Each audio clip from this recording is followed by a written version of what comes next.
Hi, everybody. I'm Sonni, and this is We Gotta Talk, a live weekly digital talk show and podcast where we like to dig deep.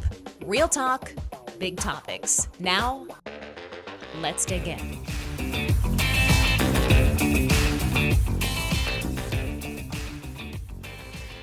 Welcome to We Gotta Talk for this week. I'm so excited. We have a repeat guest back just because I like her that much. This is Taylor Ferber from the Cancel Me Baby podcast. Hey, Taylor. Hi, Sonni. I'm so excited. I'm so excited you're here. I know. I adore you. I love your show, and I'm honored to be a, repeated guest. Well, I love your energy and I love your enthusiasm that you bring to your podcast. How are you loving living in the free state of Florida? You're officially one of us. I know, right? The free state of Florida. It's definitely an adjustment, and I will tell you why. And I joke about this on my show. So I am a New England tri-state girl. And I thought, I lived in LA the last 5 years, and I thought the people in LA took their sweet ass time. And Florida's like, no, you don't even, Florida is like, they are just taking their time. And I'm like, listen, I need my coffee. I need it. So I always joke on my show. I'm like, don't even bother asking, what aisle in Target your soap is on, because you will have done a triathlon by the time they answer you. Isn't it surprisingly Southern in Florida? Yes. As a native Northerner, I was like, ooh, just a little more Southern. Every time I point it out to somebody, if I meet someone who's from the tri-state and lives here, and I'm like, do you feel it too? And they're like, yeah, it's the South. I'm like, since when? Well, that's interesting too, because I don't know if you want to tell what city you're in. I'm in Orlando, which is politically speaking, pretty purple, right? It's a lot of blue, it's a lot of red, but so much more red. I mean, I just grew up, I guess, surrounded by a lot of just truly progressive, liberal, democratic people. When I come down to Florida, I'm like, wait a minute. So these are the rest of the people the country's talking about. And listen, that's a no hate, no shade thing. I'm very open about being I call myself rabidly moderate on this podcast. I think my personal growth started when I was surrounded for the first time in my life by people who didn't always ideologically or politically agree with me. And honestly, it's the root of what I do now. I love being around. I mean, things have shifted a little bit since I've moved, but I don't know. I love that it's different than what I was used to, Well, Sonni, that's what I love about you. And that's why you and I click, because both of us are able to, see all sides and see both sides and don't affiliate. And that, I feel like, is so refreshing these days. It's funny because my show is called Cancel Me Baby. And I've been really into hot yoga since I've been down here. So I was talking to the yogi instructor, the quintessential, the long hair, the hippie, yeah, peace dude. His name is Derek. Shout out to Derek. And it's so funny, Sonni, because I was telling him about my show, and we got to talking about all these things and all these topics. He's like, yeah, I used to be a social justice warrior, but now I don't like the whole topical thing of it, which I talk about on my show all the time, right? The fake woke. And he said to me, he goes, with the name of your podcast, Cancel Me Baby, I'm not, because I said, did you listen to it? Mm-hmm. He goes, I'm not going to lie. I kind of thought just from the title, it would be a right-wing show. And it's so funny. Oh, there goes my mic. Yeah. Even my mic is nope. It's funny. I said, listen to my latest ep, because that's a perfect display, because I call out both AOC and Candace Owens. So, and that in and of itself, your show is so rare. So I just don't understand too, why it's so hard for people to just think for a second that they could be wrong about, not wrong, but why is it so hard to do that? People come to places and they and get out of their comfort zone. They tend to dig their heels in more, but in my opinion, it's what's the point of the fight? We don't grow. We don't get better. I don't think you should literally convulse on sight when you talk to someone who voted for Donald Trump. I just really don't. People literally physically can't handle it. I mean, I just the blog posts when he was elected about I'm crying. No, you make us look stupid you pick your ass up. You do the American thing, which is participate in your government in the way that you think most responsibly serves it, and get on with your fucking life. No. I get a kick at the people having a true full-blown mental breakdown, sobbing, crying a river. And, I think we're getting philosophical right away. But I love it. I talk about this on my show a lot too, but I think it's also, the bigger picture of where we're at culturally, it's this entitlement. It's like, I'm always right. It has to be my way. And if not, I'm going to throw a temper tantrum in Toys R Us, have a mental breakdown because I don't get the toy I want. And it goes for everybody. It goes, generationally, politically. And it's just such a joke. It's like, you know what? Toughen up. It's not always your way. Sorry. Yeah. I mean, what do you think about the "it does me harm" culture, which is a group of people who say that language can actually harm people, or that it's a source of, you think it's a joke? Yeah. I think it's a joke. I just, I want to know a little bit more about this, because I'm like, listen, I do get that certain groups are the target of hate or, undeserved anger and acts of aggression and things like that. That's like not lost to me. That to me is harm.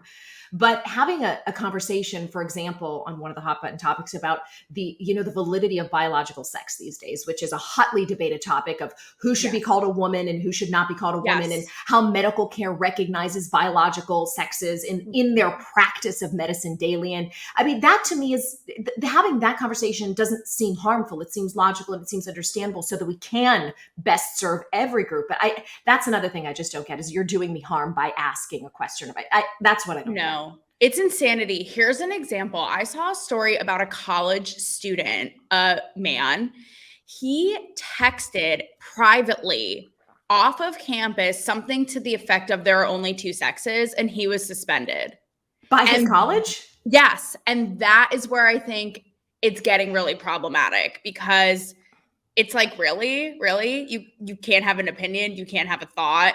And that's where it's like, I don't know. I think that causes more harm than if he's saying that. I don't think somebody's then going to go, like punch a trans person in the face. I talk about this on my show a lot, but I think it's really bad, because I think if you're stifling people in their speech and telling them you can only have this line of thought, they are going to like want to go out like the Hulk and just smash it like even more. Yeah. I just think that has the opposite effect than hashing it out and letting people, their thoughts breathe.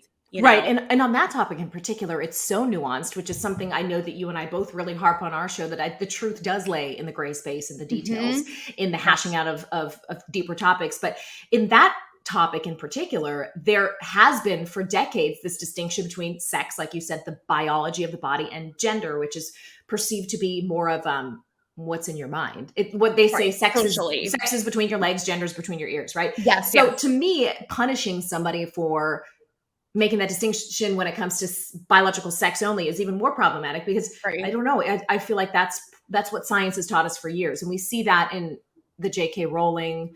Callings out and all of that. But, listen, I want to be, if there's somebody out there listening who wants to explain this in a better way to me, this is not like me saying, I recognize the trans community. I support the trans community, to individuals to be who they are, but the denial of biology seems to be the issue to me. And, as a woman who's gone through the medical system, having children and having had medical issues, there are some parts that I have that a trans woman wouldn't have. And there are some parts that a biological man would have that a trans man wouldn't have, unless you have surgeries. And even in that case, that's not operating the same.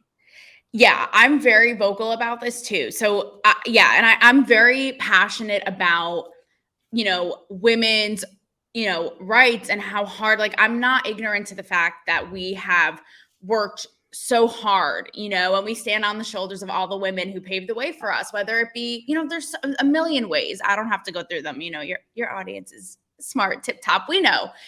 But then I feel like it's a slap in the face when I saw a story the other day, Sonni, about a trans man who gave birth to a child.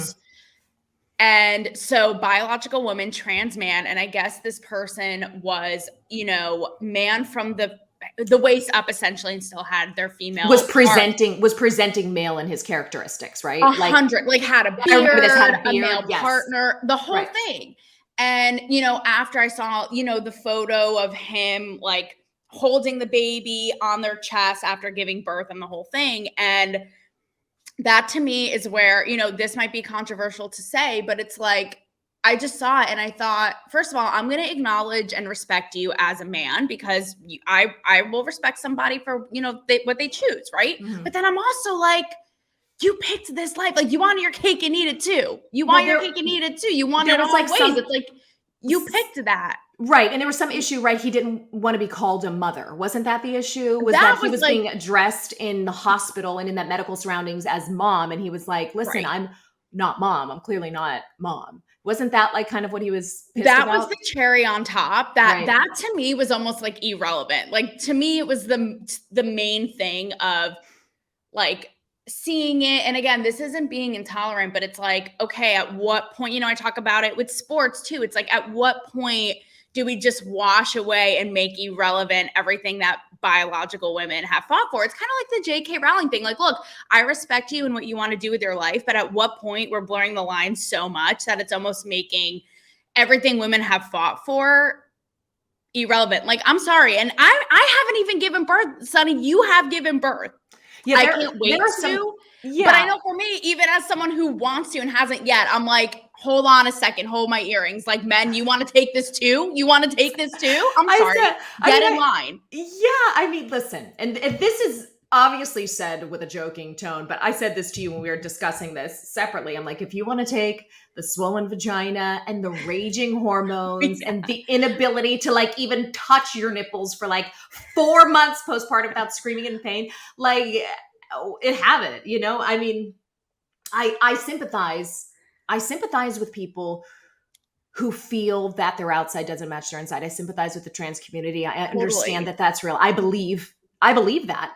But I also think you can believe that and support that in addition to being okay being called, a biological woman. Like, I don't think they have to, they can coexist. It doesn't have to be one or the other. And you have to be fully in support of this, but also deny these other things. It's interesting too, because people are getting more comfortable talking about this. I'm sure you're seeing that on your show as well as I know you've had like several guest hosts and people you've interviewed in the past couple of weeks come on, especially around the holidays, talking about all of this sort of cultural and pop culture stuff. And it seems like it's a common conversation these days. 100%. And to go back to your original thing, I think it comes back to both things. Like, we have no capacity to say two things can be true at the same time. And then that's where it gets into your thing about speech and where it's harmful. It's like, okay, I totally empathize and sympathize with what you're saying of being born one thing and feeling like another. But at the same time, biological sex has been a thing since the true beginning of time. So, it's suddenly harmful to recognize that. Like, this is where we're starting to get so kooky and nothing like backwards that it's like, that's why people are like, are we in the Twilight Zone or not? Because what's happening? Well, what are you seeing too with the mix of your audience? And even as you just kind of go around socially, the difference between a millennial opinion, a Gen Z opinion, and do you have hope based on the conversations that you've had sort of across that age spectrum that there's a place to meet in the middle for those two? It's so funny. I will shade Gen Z constantly on my show. It is my favorite hobby because I'm like, you guys are the no fun club. You are, the social justice warriors to the nth degree. You are ruining our fun and everything has to be so in these neat little PC boxes. But I'll tell you, I guess it really, I had some of them wrong. I think it depends on the Gen Z person. Some of them are like, yeah, this is total trash. I'm with you. It's a joke. And some of them are like the social justice warrior thing. So I think it depends on the person, but I guess that goes for, any group of people, right? And especially these days, we tend to like put an umbrella and be like, oh, all, women are this, all Black people are this, all Gen Z are this. So it just goes to show. Yeah, there are no rules. Like, the most frustrating thing is when someone looks at you and they think that they understand the totality of your existence based on one of those factors. It's just, whether, you're a woman, you must, or you're a white person, or you're a Black person, or you're an Asian person. Like we are all so much more nuanced and have so much more depth than I think, which is why these conversations I think need to happen. Because I think I always say this and it sounds corny, but we have so much more in common than we have different. And I think it's that initial step, like we were talking about, physically moving geographically out of your comfort zone and getting into conversations with people you otherwise wouldn't have the opportunity to talk about these things with. And that's when the real growth really happens. I'm hopeful for that. I'm not technically a millennial. I think I'm an elder millennial. I'm 81. So I think I'm like technically the first year, but I remember thinking this as I'm a xennial, I guess. Right. But I remember thinking of having these thoughts about millennials and being like, oh yeah, they're so like with their like social media and with their, wanting to work from home and be coddled. And so I do think every generation has those like gripes about the one behind it. Well, here's what I find really interesting, and I was going to actually bring this up, is I have qualms with Gen Z about this very thing, because I had a guest on my show once, and she said, who's going to be doctors? Who's going to be nurses and lawyers when everyone's just trying to be a TikTok star? And I even see people like reels or TikToks or whatever of people like in healthcare and scrubs doing TikToks. And I'm like, it is so cringe. So there is a part of me that thinks, oh my God, are they all just trying to be internet stars? But then I'll see people like Gary Vaynerchuk, who will kind of prop them up and say, they're smart. They're being entrepreneurial. They're using their resources and making tons of money from creating content. And that's where I feel at odds, because I don't know. I'm like, are they being resourceful, or is it just like a lazy, I want to be an internet star thing? I don't know. More the latter, but. Yeah. More the latter. Those pieces of shit. No, I'm just kidding. I hope there's a happy medium there. I'm really scared for the future of the world in general. My husband just got one of those Oculus devices. And have you ever used one of those? And I've even heard of it. Okay. So it's like a VR. It's like a portable VR set. So you put on this mask and it covers like up to the top of your cheekbone, up beyond your eyebrows. It's like a big ski mask. And you have these two little hand controls. And Taylor, when you put this on, it is the craziest shit ever. Like, it is so fully immersive. You are in a world. I come down and he's like, I'm battling Darth Vader. I'm like, you're 41. Okay. Number one. And number two. Anyway, it's real and it is powerful. And to me, that's the future that I'm scared of, is that we, like you're talking about wanting to be famous online and TikTok and on social media. Like, we are not only are we obsessed with it because of our egos, but we're immersing our bodily selves into it now in a way we haven't before. I really feel like soon people are going to be walking down the street with that on their face. They're not going to care like a lick for like real interactions and real touching of people and things and interacting physically with the world, because they'll be in their own mind, literally. And they'll have no reason to get out. And it terrifies me. I totally agree. I think people talk about Gen Z with social skills. I don't know. I mean, I don't really interact with many on a daily basis. So again, maybe I'm just sort of stereotyping, but something that also fascinates me and that I talk about on my show a lot, and that I talked to celebrities a ton about when I was in Hollywood, is masculinity, right? And the idea of like men losing their grip on masculinity. And I saw a quote the other day of this man talking about how like young boys are living so virtually, whether it be porn, video games, that is how they're almost like, they can't do these things in the real world, whether it be like be violent or be a man, so to speak, or have sex, that they're just living them out virtually. Yes. Like Did you hear these primal things that make men tick. And I thought that's really scary, because they're just going to be living. No one will. It's like Westworld. It's like Westworld. Yes, it's terrifying. Yeah. Who's going to give us the babies if these men can't get it up because they're watching porn all day? Well, apparently anyone can bear children, even this glass. So I mean, by that logic, all bets are off. I mean, I actually interviewed an expert on this before, like about porn addiction. And it is true that when young men and boys are exposed to, like, it can be really any type of porn, but in particular, the extreme forms of it, it does physiologically affect their ability to like physically perform. Like, they actually can't do it. That's the mind-body connection and how powerful it is. And it's terrifying to me, because on one hand, you want to embrace technology and you want to roll with it, and you can't stop it. It's a boulder down a hill. But on the other hand, it's just erasing these, like you said, these primal things that have existed in our physical bodies for years. And we just have not found a way to like marry the two yet. Yeah. And even socially too, I think about, because again, I would bring this to the red carpet because it always fascinated me. And I think their answers, thinking about it in hindsight, and this was maybe like 2-3 years ago, but in a range of celebrities, men, women, generational. And it's funny because I feel like they really captured where we're at socially. Some people were like, yeah, bring back, like, I know it's the Candace Owens thing to say or whatever, but the idea of like bring back manly men. Men aren't stepping up to the plate, even basic things like chivalry.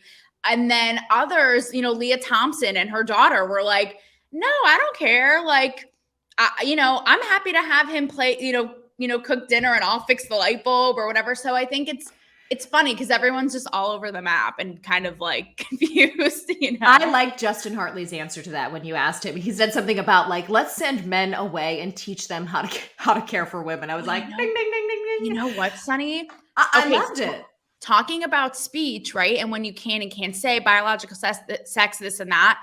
Could you imagine Justin Hartley saying that today? He would be canceled so fast if he had the balls to say men need to go to a masculinity class and learn how to be a man. Like people's heads would be exploding off of their shoulders because now, right, everything is so bendy. Don't tell me, how to be toxic masculinity, this, gender roles, that, not, fluid, oh my God, people would lose their minds. Give me a manly man any day. I know that's not the case. Listen, and my Andrew is very like, as far as like domestic tasks, he's very like equal opportunity. Like, we talk about this all the time. Like dads these days actually do more. My dad never changed a diaper, never packed a lunch. Dads these days, they, watch the kids while mom's going on girl trips and they make lunches and they do it. And I love it. But like, that's just one part of it. I'm just with you is what I'm saying. Like, I like that. As a heterosexual woman, I appreciate the difference in the sexes. And as someone who's attracted to, I always say this, I'm attracted to the energy of a person, like that masculine energy. And I think that, teaching a man, like a cis man, which is cisgender for ding, ding, ding, PC moment. This is like that Sex and the City episode in their new podcast where they explain all the terms. Cisgender means you identify as the sex to which you were born. So like, if you were born a bio male, you're like a male in the brain, you're a male in the body. Anyway, I think there's value in teaching cis men how to behave around girls and women as they grow. I teach my son, it's never going to make sense to you probably, but if your sister punches you in the face, you can't punch her back. Why? Well, that's just the rules because you're bigger than her, you're stronger than her, and you always will be. And that's how God made you. So you can't use your power for evil. You got to use your power for good. I think men need to know that. I think there's value in that. I don't think like there's any harm in saying if you were given a physical gift of some sort of like greater muscle mass or bone density and power like bio men are, you do have to learn how to control that.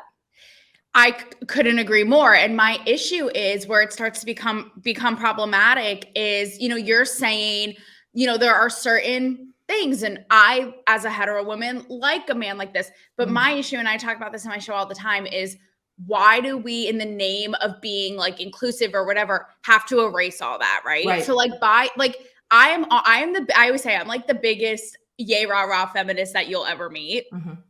But by that logic, right? Like at what point does equality? So like by what you're saying, your son could punch the girl in the face, right? Because that's equality. Yeah, right? Exactly. And right. That's what equality would say. Exactly. So I say, yeah, exactly. You never can. Like, I know it's not going to feel right because when anyone punches you, you want to, but you just can't. Yeah. Well, it's even the idea of like biological men who transition and competed in women's sports and then crushing like all their hopes and dreams and shattering the records. And again, that's politically incorrect to say, but at what point are we like, okay, and this is what I'm talking about with the erasure. It's like, okay, so, and again, like with childbirth, like all the things that women represent about being so strong and resilient and fighting their own way and their own path for eons. And now suddenly again, in the name of including everybody, it's like, sorry, bitch, you are about, there goes my mic again, really. The Italian in you is coming out. I love it with the hands. Yes. Oh, but do you see what, my coffee's really kicking in, but do you know what I mean? It's that idea of like, okay, but when does it go too far? Yeah. I think it's a question that everybody sort of has to ask themselves. And like, at what point, like you said, do you erase what history has told us about biology? And, and just go with what you're supposed to believe because you're supposed to. It's interesting, the college athletic scandal where these men who have transitioned are now competing as women. And I know I'm thinking about the UPenn swimmer, right, who blasted all of Yes. those records. Uh-huh. What pisses me off is that the NCAA, which is in charge of all of collegiate athletics, needs to step in and have a stance here. It should not be, I mean, input from the people should matter, right? From the parents, from the student athletes, but where is the rule of law in that world coming through? Now, these girls, like you said, who have competed their entire lives as bio girls and women, are forced, if they have an opposing stance, to come out and be the asshole in the room. And I don't think that's fair either. Like, if they don't agree that a trans woman should be competing, you can't Right. put that on the college student to come out and say, because you will ruin her life, I know. because she will be branded Mm-hmm. a bigot.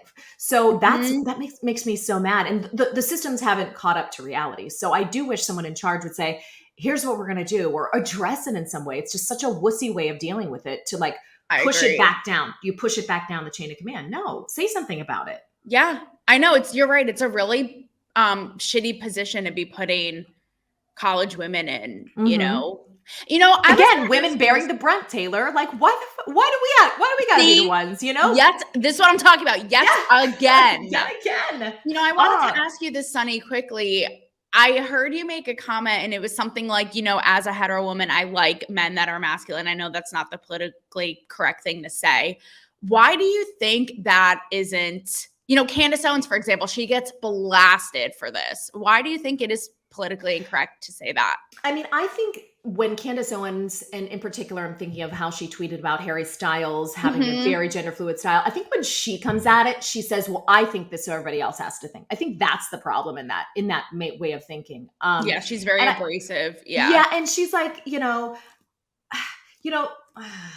I don't know why. I didn't even know that was on P to say. Give me a beard. Don't shave your body hair. Give me BO. I don't care. I love the masculine, like all these stereotypical masculine things. No, I do too. Men. But why is that? Is that bad? I don't know. I feel like because the world is coming around to recognizing that, and this is true, men don't show up in one typical package all the time, and that's fine. And people can love the hair. I don't love a man in a dress, and I think that's okay. I think Harry Styles is to die for handsome. And it doesn't bother me when I see anybody wear clothes that don't like fit their gender or sex. But for me, it's just, I don't know. I'll take like, t-shirt and a jeans any day. Like, just a straight up like boring dude style, stereotypical dude style. I think I'm the same way. And I think it's that primal thing, right? That we are now being asked to have amnesia and forget and not acknowledge. So okay, here's the question. Do you think Harry Styles or anybody who pushes that like wardrobe boundary is sexy at all? Like, do you find any cuteness in that? No, I don't. But I still think no. But I still think he has this sexy sort of allure. Like, I'm not like, I don't want to go again, like punch him in the face. Like, again, here we go again with all roads lead to and from things going too far, right? So culturally, like sexually, no, right? But culturally, to me now, I talk about this a lot, but there's a difference between like doing something to just be like cool and raw and then doing something like, we're so shameless now. Entertainers are so shameless and they go so far just to make a splash. Even I talked about the VMAs, like every single performance was a literal strip show, stripper pole, strip. And it's like, again, this is coming from somebody who I've posed in Playboy and I love Playboy and everything it represents. Like, I'm all for sexual expression, but now everything is so extreme. And it goes for the men in dresses too. It's like, really? I saw the funniest Instagram post. And I never saw this photo before, but it was Patrick Swayze, like in LA in a dress. And the comments were hilarious because they were like, Harry Styles is shaking in fetal position. Billy Porter's head is spinning. And it's that idea of like doing stuff when it's like subtle before it's cool. Now everything is to the nth degree and too like shameless. I will say, I think Harry Styles is his vibe comes across as like, that's who he really, like, I don't think he really is doing that to court attention. I see him as like a true like very fluid in his expression kind of guy. And I feel like for some people that makes him hotter, right? Like you can embrace the fact that he likes to wear like a pussy bow blouse, you know, and like a little kitten heel. And like he's still, I don't know, he to me, that's where his sexiness and appeal comes from, is I really think that's him. Like he really does go from like straight up like suit and tie to like his floral dresses. And like he really believes and like lives in both of those identities. He seems like he does.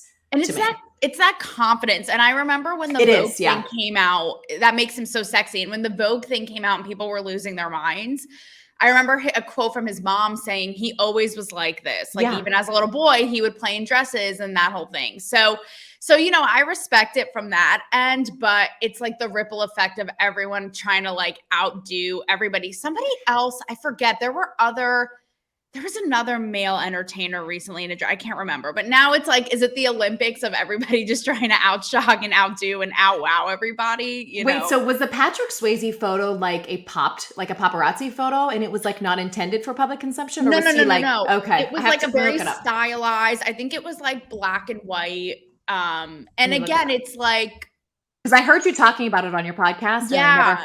Oh, wait. And talk about like a sex icon, right? Dirty Dancing. Why is he still hot to me in this picture? That's what I'm saying. That's what I'm saying. Right? Like there's something about it that's like, he has like the muscles and he's in a full-blown dress, literally like frolicking in Calabasas. But there's something that's like, for whatever reason, I have a different reaction to that than the Harry Styles. And I don't know if it's because it's like before it was like the woke cool thing. And it was just, I don't know. That is so weird. Right though? It just proves what a fluid thing attraction is. Like we're like disproving our own points here. I do think well, actually I do like men in dresses, Taylor, okay? No, I do really it surprised me though how I can react differently to, like you said, someone who feels like they're putting on a show versus someone who really lives in that truth. And that's what's ultimately sexy and attractive, like on a non-sexual level, about any individuals, people who are living in their truths and who don't feel the need to come out and just be like, I don't know. What's exhausting to me is that these days you have to like precede every comment you make with like what your political party affiliation is, what you believe in, what you stand against, what you stand for, before you can say anything remotely sort of moderate or in the middle. Because if you don't go out and say that, people will, you know, pick and choose bits of things you've said to say that you're a jerk. I mean, I live in fear, Taylor, that one of these podcasts, you know, was someone somehow would rip a bite from it and be like, look at this jerk, you know, like. I know, but you cannot, I mean, Sonni, there's a reason Joe Rogan's show blows every cable news network show literally to smithereens, like left, right, it doesn't matter. And I think people are becoming privy to like, this is chaos. Like, someone said, I used to do this. I would be, and when I say used to, I mean like last week, but I'd qualify everything and be like, hey guys, you know that I support trans, but XYZ, childbirth, whatever.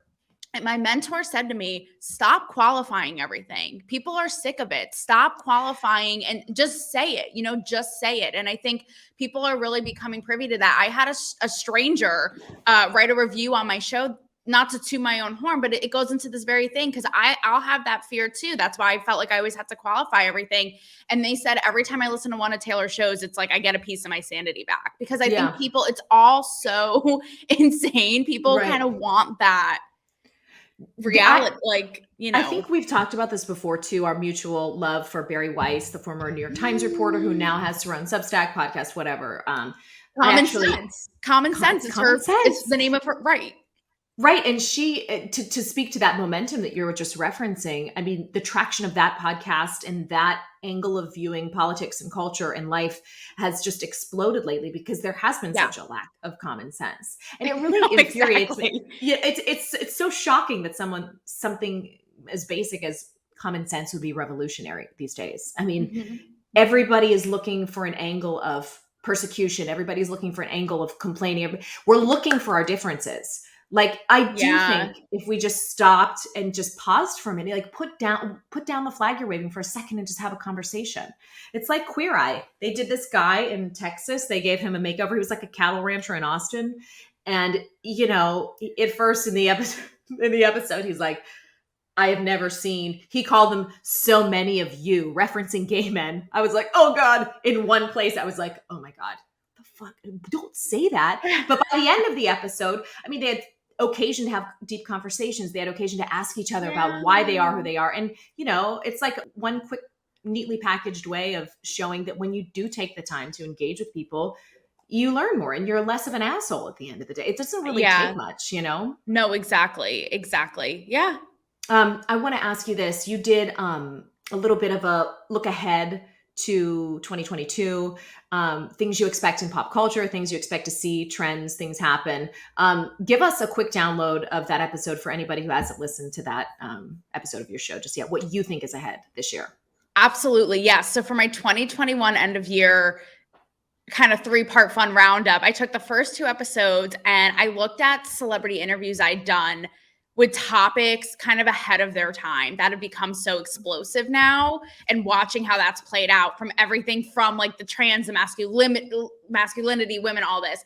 And for the third part, I'm like, okay, so since these were somewhat of predictions, let's look ahead and, you know, think about things that are going to either like come to fruition this year. And I think, I don't know about you, Sonni. I mean, number one, I think that there's going to be, like you're saying, we have more like, you know, we have more in common than we don't. But I think that this culture war, so to speak, is going to like blast off even more. You think it's going to be even more intense and like a polar opposite? Yes, because I think that people on both sides are so fed up with the other that they're gonna dig their heels in, and I think that they're going to go to the nth degree. Hence the trans man, number one, you know, posting about having a child, and then on top of it having the audacity to go after a nurse who called them a mom or something. Like, that's what I mean. I think it's gonna go so extreme on both sides for people to prove their point, unfortunately. So I think there's gonna be more of that. Entertainment wise, I definitely think, I mean, I don't know if you saw what happened play out with the Globes last night, but I think that, oh my God, it's really embarrassing. And I've covered the Golden Globes many times, like a highlight of my career, such a fun event. But Hollywood, basically, to make a long story short, I think it's just becoming irrelevant. I think that people what did they do that was weird or overdone, or like, give us the quick download? So the HFPA is the organization, the Hollywood Foreign Press Association, that throws the Golden Globes every year. And they came under fire for, you guessed it, you know, wasn't diverse enough, wasn't inclusive enough. So all these like publicists and celebrities would boycott it, whatever. This is the same event that the Time's Up spectacle happened with all the black dresses, right? Right. And Time's Up, to remind everybody, was ask us more about Time's Up was Me Too. Was the Me Too? That's right. That was like the genesis of the Me Too movement. Okay, yes. Or like, you were right, like a sister kind of movement. Exactly. Okay, exactly. So this is the same event. So this year, there was no event. They held it at the Beverly Hilton in Hollywood, where they have it every year, but it was just for members. So there was no press, no red carpet, no celebrities. Basically, it was a private event, and they were just tweeting the winners, right? What? Wait, what? Is this a COVID thing? I'm literally, so confused. Literally.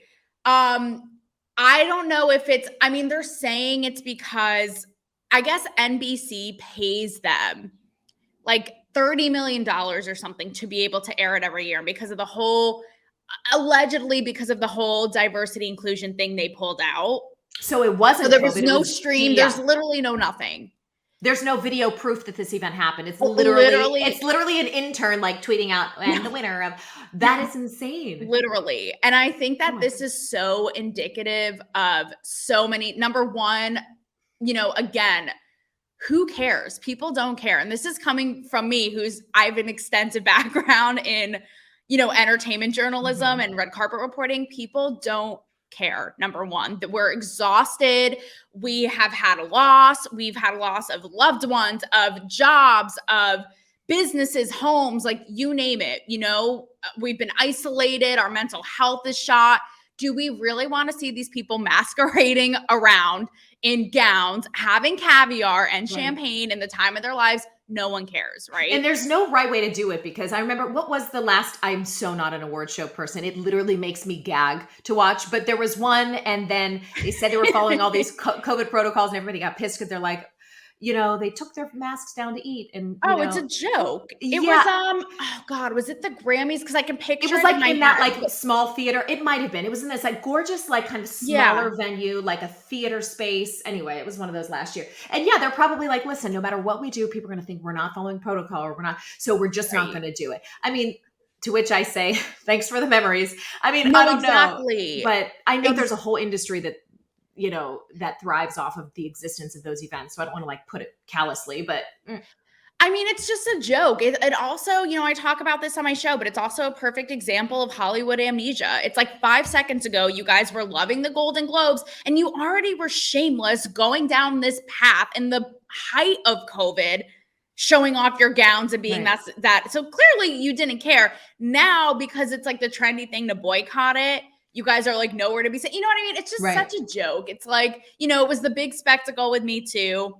Now you guys all boycott it like it's nothing. So, it's like a dog chasing its own tail. I think it's just becoming obsolete, and again, it's like. Well, and when we have access to celebrities putting their own PR out on Twitter and social media, like I do think that's a great prediction to see like how the Hollywood machine sort of dismantles over time. How much more will we be spoon fed that kind of like prepackaged stuff?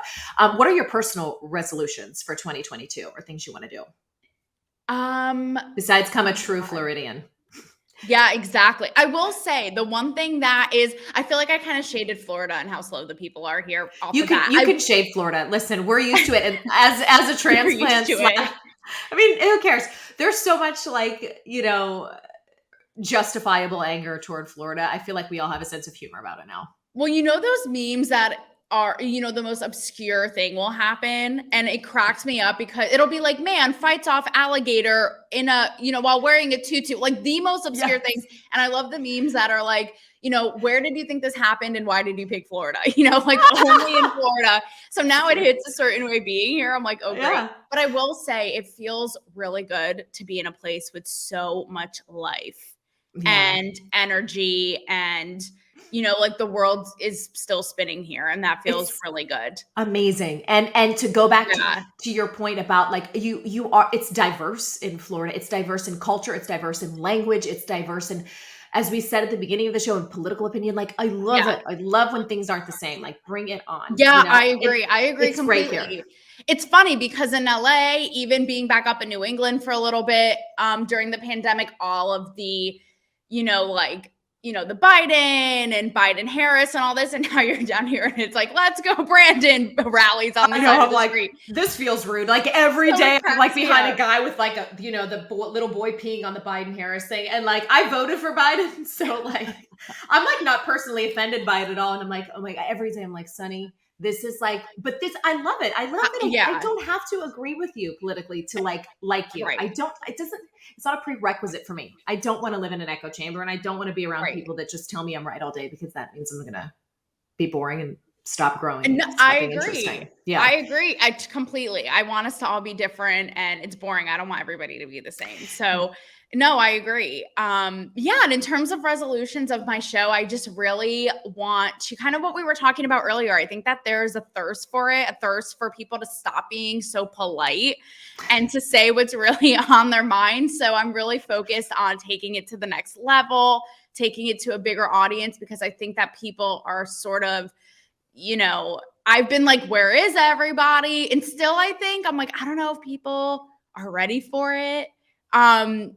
But, because I will say what's on my mind. Sometimes it's, it's not the popular thing. It's not politically correct, but I think people are sort of, I'm like, I'm ready for them to be ready. Do you think, do you live in fear at all? I know we talked about this briefly before about like, the bike getting pulled or the clip getting, like what keeps you doing what you do with the show and wanting to poke the bear? I think it's because it's just this innate thing. And this was how I was on the red carpet too. And it's why I launched my own site, where I could really get into the nitty gritty of issues with celebrities and not the boring, like, what are you wearing? Tell me about your project. Is because I look around And I'm like, why isn't anyone saying it? And Mhm. I don't know why, but I don't know why. It's just something inside me that is like, why is no one saying it? Well, I guess that I will be then. Or I'll see Mhm. things and I'll see how people react, or I'll see news stories and I have such a physical reaction that it just like, it's like word vomit. It just comes out of my mouth. I don't know. Like, Have I you just am like, ever, it like, has to be said. lost friends, or not like lost, but like, have you ever gotten into arguments, or has anybody ever listened to it and challenged you and been like, listen, I'm really surprised that you Yes. said this? Yeah. Yes. Around COVID, for sure. Around Oh COVID, God. I've had and unfortunately, and it just goes into everything we're saying, and I'm sure you can identify with this as well.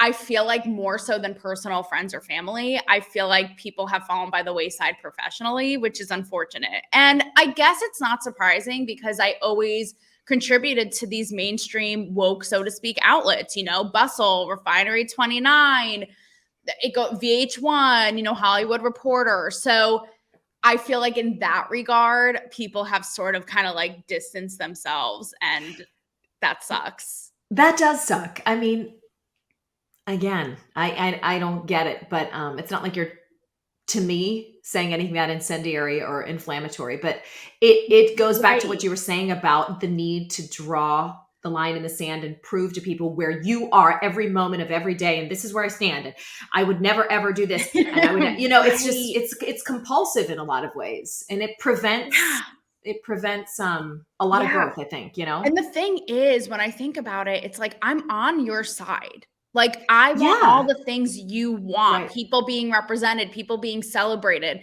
but not in a way that's detrimental or makes no sense or goes in circles or is contradictory or is like fake surface level in a real way. So it's sad because if they had listened to my show, it's like the yogi who was like, "Oh, Mhm. I thought it was some."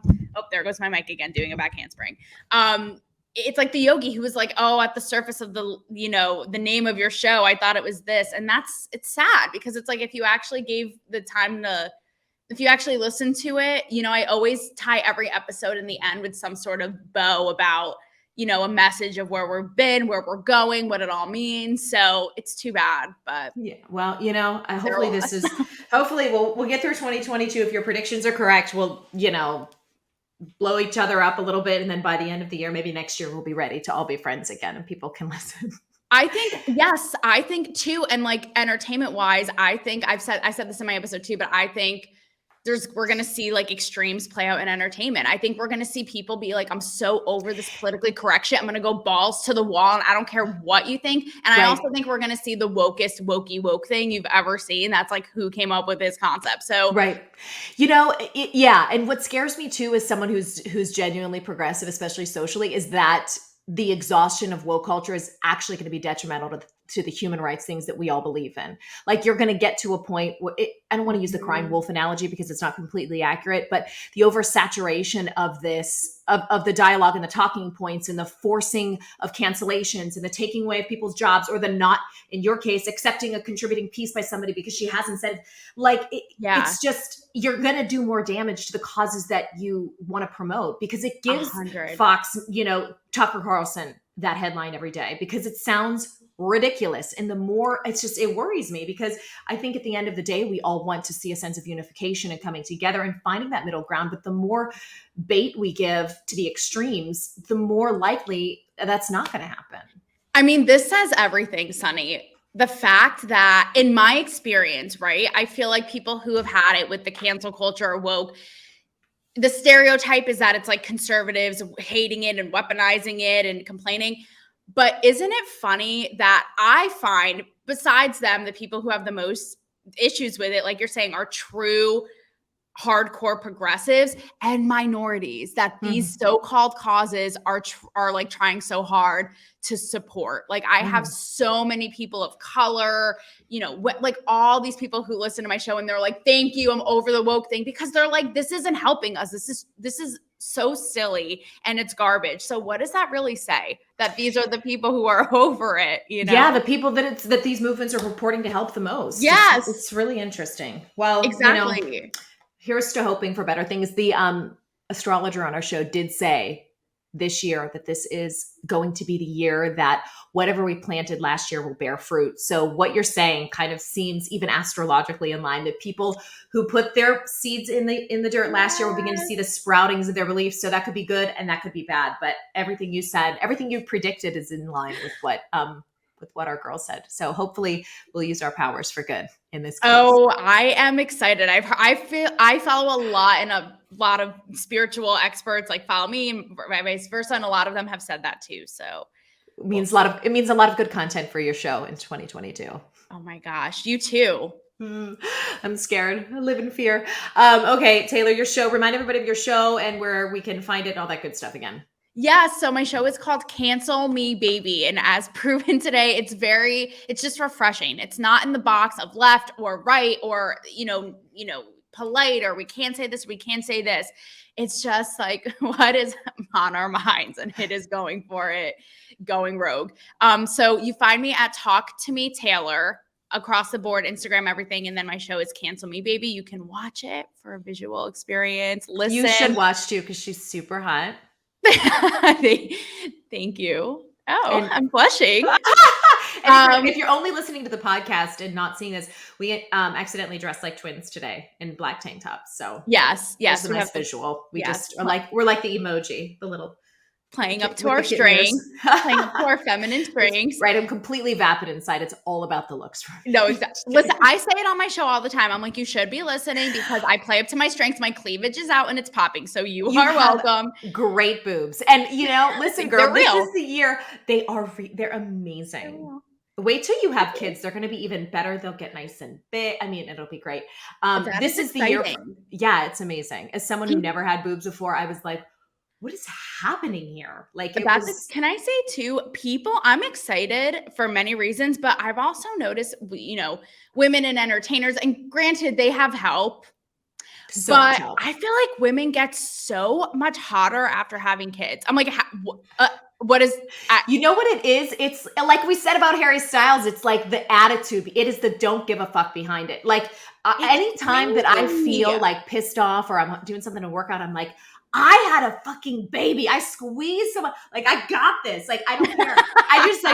It's so weirdly empowering. It like allows you to let go of things. Also, I turned 40, which was huge for me. And I feel like that is another beautiful era for a woman where you do begin to just shed the things that don't serve you anymore. People's opinions, people's thoughts on what you should say or what you should. It's just like, so amazing. It's a renaissance. First of all, you look 28, and thanks. It's all the Botox. And I'm gonna give it a go because per your recommendation in our last app. But I heard that about 30. I turned 30 last year. I turned 31 in a month actually, and everyone said that about your 30s too. I mean, I'm already like don't give a fuck person, but I'm looking forward to that even more so. It's beautiful. Shed those societal expectations, Taylor. Just let them go. Let them go. I'm going to be Harry's dress personified, just blow in the wind and not care. You should. I'm putting that on my vision board this year. Harry in his floor length gown, so I can remind myself to just live in my truth a little bit more. No, exactly. Taylor, you are great. Thank you again so much for coming on. And guys, definitely check out her show because it is always so much fun. Taylor, thank you. Oh, Sonni, thank you too. Thank you for having me. Thank you so much for listening to this episode of We Gotta Talk. Don't forget to rate, review, and subscribe, and follow along on Instagram at Sonni Abatta, SonniAbatta. All of the latest blog posts are at wegottatalk.com/blog.